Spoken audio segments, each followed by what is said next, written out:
festival event from the Bolden region where competitors race down hills. At first, Hiraku thinks that sounds pretty harmless, but Florum quickly corrects him. In the Bolden region, it's actually considered one of the most dangerous sports around. That's mostly because the competitors there are enormous, and smashing into each other on the way down is seen as a completely normal part of the competition. Hiraku decides to reach back into the box and try his luck again, but somehow he ends up drawing the sliding competition once more. At that point, it's clear there's no getting around it. They accept the result and start working on a version of the event that won't end in disaster, with one important rule at the center of it: deliberately crashing into other participants is strictly forbidden. With the rules settled, they move on to building the venue. The first problem is that there aren't any hills nearby. To solve that, they dig a huge hole in the ground and use all the soil they remove to build a hill from scratch, carefully packing and shaping it into a proper slope. After that, they construct a full sliding course that stretches from the top of the hill all the way down to the hole below. The entire project takes several days, but they stick with it until the very end. And when it's finally finished, even Florum has to admit that it turned out far better than she expected. That said, she also thinks this could become a major tradition in the Great Tree Village for years to come. Before long, the fall festival begins, and the sliding competition is about to get underway. The rules are simple.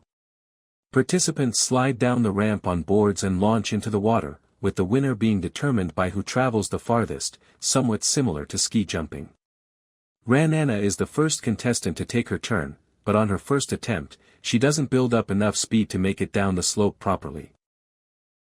After a few tries, though, she gets the hang of it and manages a solid jump that earns her a respectable distance. Daga is up next, and from the very beginning, he shows incredible control over his board. Florum watches his technique and sees how much distance he covers, figuring that a performance like that is probably going to set a new record. Flora goes after him, but she gets a little too confident during her run. Because of that, she loses control and falls into the water before she can finish properly, putting her firmly in last place. Next up is Tia. However, after launching off the ramp, she spreads her wings and starts flying to cover more distance. Unfortunately, that's against the rules, so Florum immediately announces her disqualification. Lucy takes her turn after that and puts on an incredible performance. Not only does she set a new record, but she even surpasses Daga when it comes to board control, leaving everyone impressed by her skill. The next contestant is Sina, but everyone notices that she's a little nervous about going off the ramp because she doesn't want anyone to see her belly button. She spends a while hesitating and trying to work up the courage, but eventually she finds the confidence she needs and dives off the ramp. The crowd responds with a round of applause for overcoming her fears. Now it's Rizashi's turn, but her run goes terribly, and she ends up completely embarrassing herself in front of everyone watching. Not wanting to be the only one who looks bad, she tries to drag Florum into it as well, telling her to stop standing around and take a jump herself. Florum tries to brush it off by saying she's too busy handling the commentary, but Rizashir refuses to let it go. Eventually, Florum gives in, changes into her swimsuit, and gets ready for her run.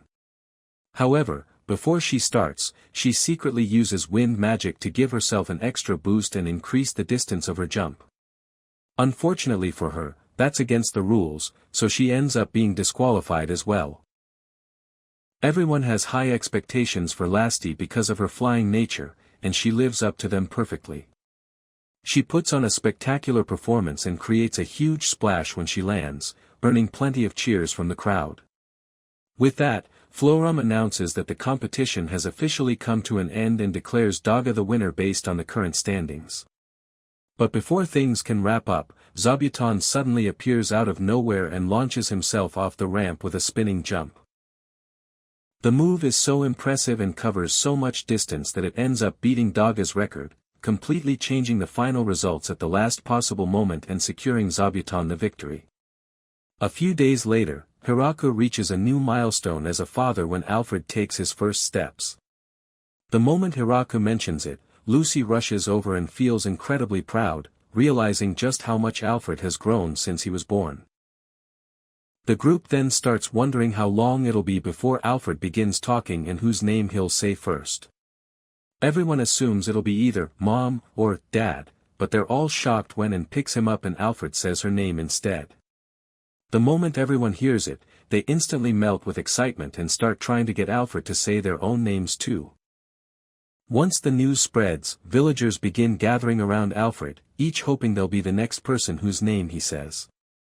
Before long, he becomes the center of attention throughout the entire village.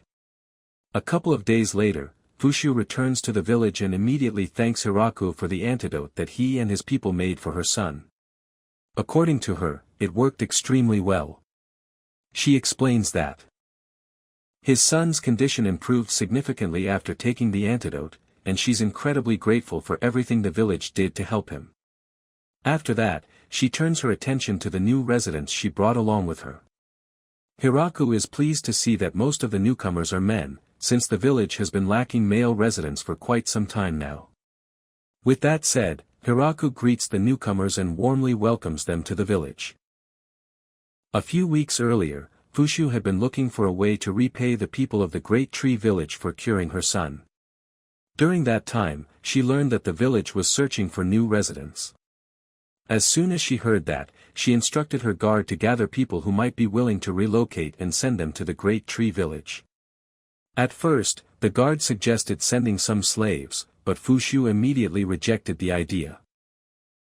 She didn't want people of such low status being sent as representatives. She wanted to properly repay the village for everything they had done for her family. The guard pointed out that finding volunteers would be difficult because the Great Tree Village was located deep within the Forest of Death, and very few people would willingly agree to go there. Even so, Fushu understood that while the Forest of Death was surrounded by countless frightening rumors, the village itself had been thriving all this time. That meant it couldn't possibly be as terrible as people imagined.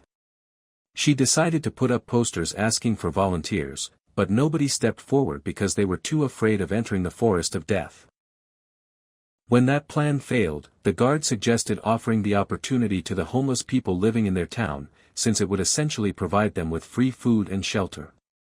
As expected, it didn't take long for the homeless residents to gather together, ready and willing to go. Fushu then spent time educating them so they would be able to communicate and get along with the people of the Great Tree Village.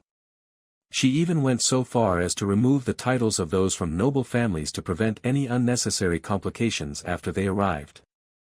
Eventually, the group began asking where exactly they were being. Fushu simply smiles and tells them that it's a place that will become their new homeland. The real reason she avoids mentioning the location is because she has no idea how they would react if she told them it was deep inside the Forest of Death. Back in the present, the new villagers are amazed and find it hard to believe that they'll be allowed to live there for free. Not long afterward, Mamu arrives and informs the newcomers that she'll be the one looking after them. She tells them to make themselves at home and not hesitate to ask if they need anything. The new residents gradually begin adjusting to life in the village. However, Hiraku soon realizes that most of them aren't used to physically demanding work like farming or other forms of hard labor. Instead of forcing them into those tasks, he decides to make use of their reading and writing skills by having them transcribe books and important documents. He even creates stamp presses and lets them experience printing for the first time. After watching them work with the equipment for a while, Hiraku starts to think that the printing industry might actually have a future in the village. He also discovers that many of the newcomers can summon sprites, which ends up making small household chores much more convenient throughout the village. After some time passes, Hiraku holds a small banquet to properly welcome and celebrate the arrival of the new residents. During the event, however, he learns that many of them are afraid of Lee and the other elves because they believe elves are man-eaters. Lee quickly clears up the misunderstanding, explaining that it's nothing more than a myth. She adds that they're probably confusing elves with another race that she considers inferior to her own. Then, in an attempt to demonstrate just how capable elves are, she shows off her incredible speed. Unfortunately, that demonstration only makes the new residents even more terrified than they already were. Putting that aside, everyone spends the rest of the evening getting to know the newcomers better while enjoying the banquet together. What none of them realize, however, is that a small castle is floating high above the village. Inside that mysterious castle, a strange figure watches everything happening below with a faint smirk on his face. That's it for today. Like and subscribe for more. See you in the next one.